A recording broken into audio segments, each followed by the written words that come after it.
Hey everyone, welcome back to legal pod. आज हम cover करने वाले हैं part 2 of the MCQs of prevention of money laundering act 2002। अगर आपने पार्ट 1 नहीं देखा है तो लिंक आपको डिस्क्रिप्शन में मिल जाएगी। ऑल्सो अगर आप इंटरेस्टेड हैं डेली एमसीक्यू प्रैक्टिस करने में या आपको कोई नोट्स चाहिए तो आप हमारा टेलीग्राम चैनल भी ज्वाइन कर सकते हैं एंड उसका लिंक भी आपको डिस्क्रिप्शन में मिल जाएगा। चलिए वीडियो स्टार्ट करते हैं।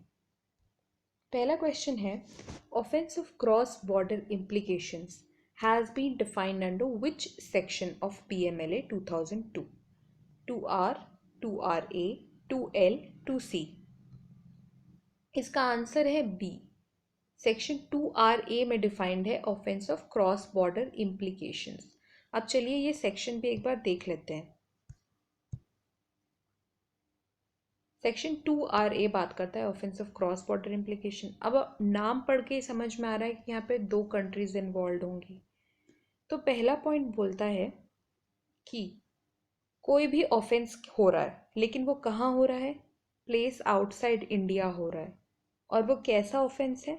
जो कि दिया हुआ है हमारे पार्ट ए, बी या सी में शेड्यूल के। ठीक है। एंड उससे जो प्रोसीड्स आ रहे हैं उस क्राइम को करने के बाद वो इंडिया में ट्रांसफ़र किया जा रहा है। ठीक है। दूसरा सिनारियो ये है कि ये जो ऑफेंस है वो इंडिया में हो रहा है लेकिन जो प्रोसीड्स ऑफ क्राइम है वो आप इंडिया के बाहर ट्रांसफ़र कर रहे हैं। तो ये दोनों ही सिनारियोज में कहलाएगा ये offence of cross border implication. Moving forward to next question. Proceeds of crime has been defined under which section of PMLA 2002?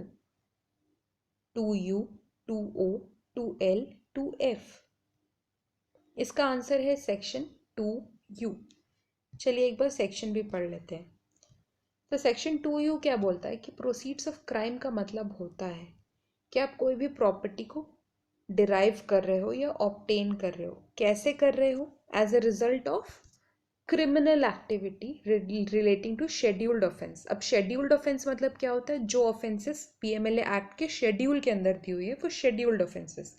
तो ऐसे ऑफेंसेस से रिलेटेड जो क्रिमिनल एक्टिविटी आप कर रहे हैं एंड उससे आप कोई प्रॉपर्टी को डिराइव कर रहे हैं या ऑब्टेन कर रहे हैं, ठीक है, तो उसको बोलते हैं हम प्रोसीड्स ऑफ क्राइम। ठीक है। Moving forward to next question.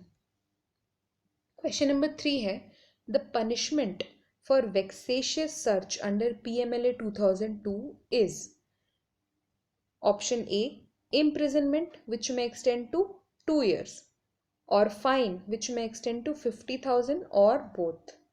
Next है imprisonment up to 3 years और फाइन है 50,000।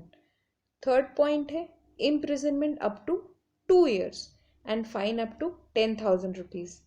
और डी है may extend to 4 years and 50,000 rupees। तो ये क्वेश्चन बहुत ट्रिकी है क्योंकि सिर्फ एक एक टर्म चेंज कर दिया है यहाँ पे, तो ये आपको पता होना ज़रूरी है। इसका आंसर है ए, वेक्सेशियस सर्च का है 2 years 50K। चलिए एक बार सेक्शन भी देख लेते हैं। तो ये दिया हुआ है हमारा सेक्शन 62 में। तो वेक्सेशियस सर्च होता क्या है? जब पीएमएलए एक्ट के अंदर जो अथॉरिटी है या जो ऑफिसर है वो अपने पावर्स यूज़ करते हुए किसी भी बिल्डिंग या प्लेस को सर्च कर रही है, ठीक है, या कोई भी पर्सन को डिटेन, अरेस्ट या सर्च कर रही है, लेकिन कोई रीज़न नहीं रिकॉर्ड कर रही इन राइटिंग, तो उसको क्या बोलेंगे अपन? वेक्सेशियस सर्च बोलेंगे। एंड ऐसे सर्च के लिए उनको कन्विक्शन हो सकता है विच में एक्सटेंड टू 2 years और फाइन विच में एक्सटेंड टू 50,000 रुपीज और बोथ, जैसे कि हमने क्वेश्चन में देखा। Moving forward,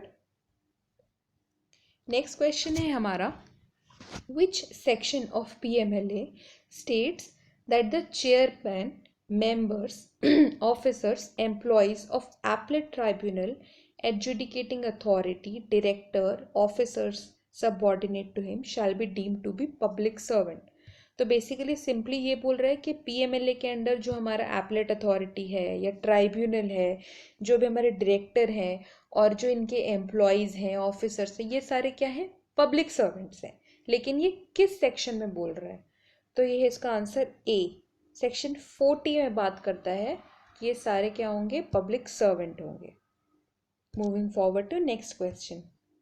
question number 5, who can designate one or more court of session as special courts under PMLA?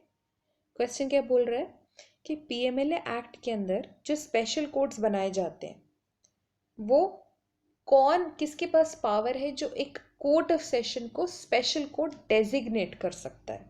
तो ऑप्शन है A central government, B central government in consultation with chief justice of high court, C high court, D supreme court. तो इसका answer है B central government in consultation with chief justice of the high court. ठीक है, जिस भी area में, जिस भी स्टेट में ये कोर्ट ऑफ सेशन है, उस स्टेट के हाई कोर्ट के चीफ जस्टिस के साथ सेंट्रल गवर्नमेंट कंसल्ट करेगी एंड उस कोर्ट ऑफ सेशन को special court under PMLA designate कर देगी।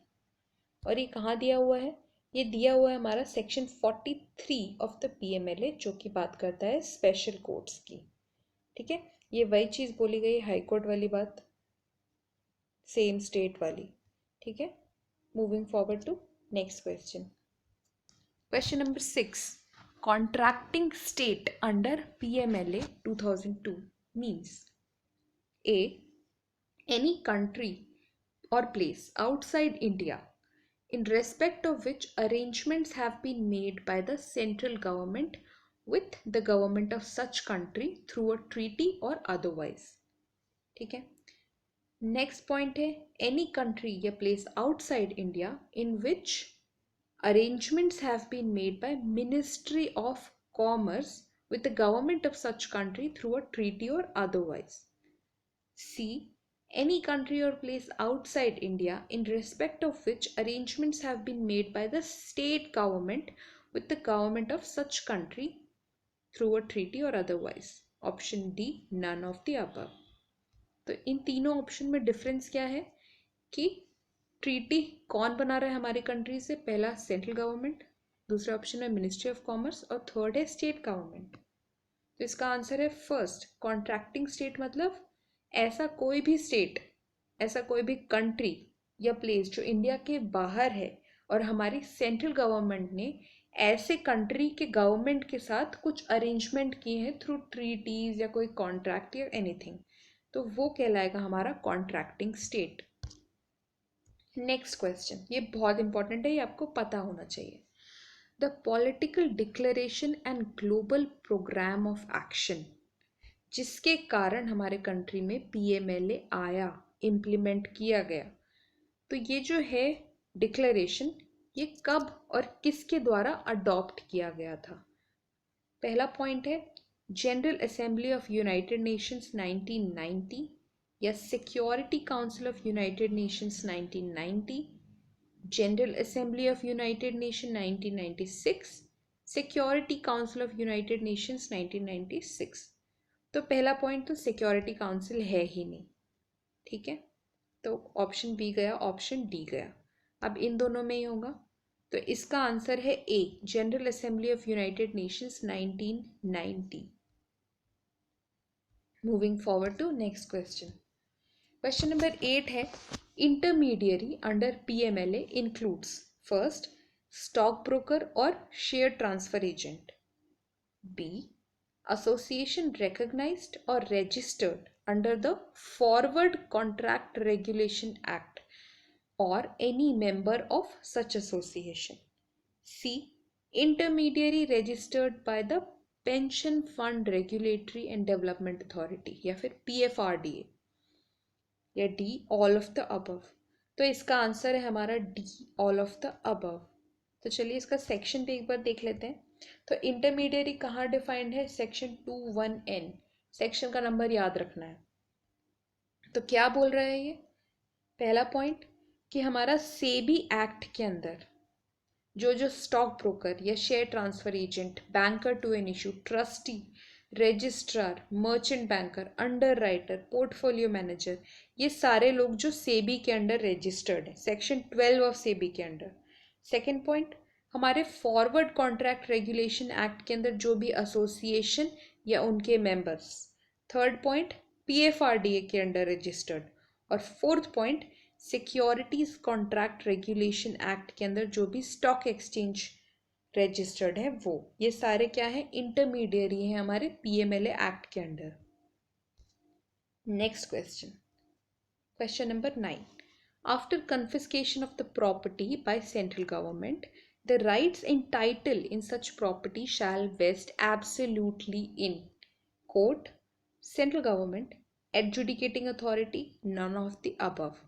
तो ये क्वेश्चन बोल रहा है कि PMLA एक्ट के अंदर जब सेंट्रल गवर्नमेंट किसी की प्रॉपर्टी को कन्फिस्केट करती है तो टाइटल किसके पास होता है, राइट्स जो भी है उस प्रॉपर्टी में। तो इसका आंसर है बी, सेंट्रल गवर्नमेंट ही कन्फिस्केट करती है और फिर सेंट्रल गवर्नमेंट के पास ही सारे राइट्स और टाइटल्स आते हैं। ठीक है, एंड ये दिया हुआ है हमारा section number 9, wasting of property in central government. तो क्या हो रहा है कि जब भी कॉन्फिस्केशन होता है तो all the rights and title in such property shall vest absolutely in the central government free from all encumbrances. Okay, I hope आपको ये वीडियो अच्छा लगा हो। Please like, share and subscribe. Thank you so much.